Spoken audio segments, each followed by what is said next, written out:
আসসালামু আলাইকুম। আমাদের এখানে অনেকগুলো বাচ্চা ব্রিডিং করা আছে। এই ব্রিডিংগুলো বাচ্চাগুলো আমরা দেখাবো।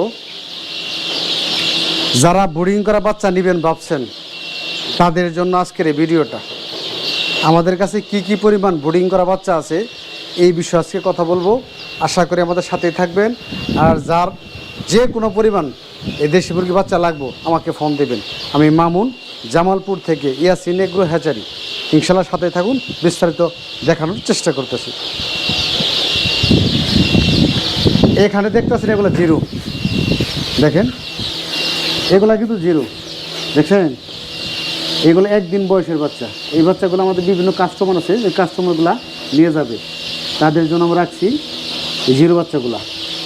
প্রত্যেকটা বাচ্চা ভালো কোয়ালিটি ফুল, এই দেখেন একদম কোয়ালিটি ফুল। এগুলো আমাদের কাছে হাজার হাজার বাচ্চা আছে, যে কোনো পরিমাণ লাগলে নেবেন।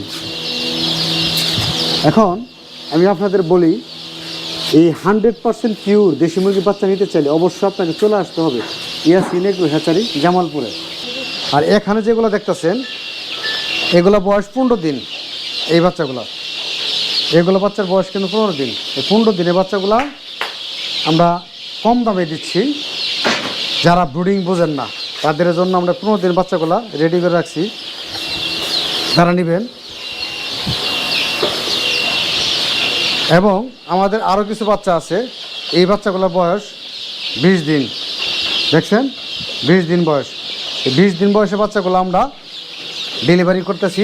যদি কারোর লাগে সরাসরি চলে আসবেন, আইসে এই 20 দিন বয়সের বাচ্চাগুলো আমাদের কাছ থেকে নেবেন। আমাদের কাছে যে কোনো পরিমাণ বাচ্চা আছে, চাইলে নিতে পারবেন। আমাদের কাছে যে কোনো পরিমাণ বাচ্চা চাইলে আপনি নিতে পারবেন। 1 দিন বয়সে, 15 দিন বয়সে, 20 দিন বয়সের, হ্যাঁ, যে কোনো পরিমাণ বাচ্চা নিতে পারবেন, কোনো সমস্যা নাই। এবং যদি বলেন আমাদের কাছ থেকে 20 ডিম নেবেন, 20 ডিমও নিতে পারবেন। 20 ডিম আমরা এই মেশিনগুলো দেখেন ডিম দেওয়া, কিন্তু সবগুলো মেশিনে কিন্তু ডিম দেওয়া দেখাইতেছি। এই যে দেখছেন সবগুলো মেশিনে ডিম দেওয়া, এরকম এই ডিমগুলা কিন্তু আমরা দেশি মুরগি বাচ্চা উৎপাদন হবে। দেখেন একটু খাবার দিতে দেরি হয়েছে, তার জন্য কি অবস্থা দেখছেন। একটু খাবার দিতে দেরি হয়েছে, এর জন্য মুরগি একদম বিঘার হয়ে গেছে গা। হ্যাঁ, বিঘার বলতে ক্ষুধার কি জ্বালা, হ্যাঁ ক্ষুধার কি জ্বালা, এই জ্বালাটা সবাই বোঝে না রে ভাই।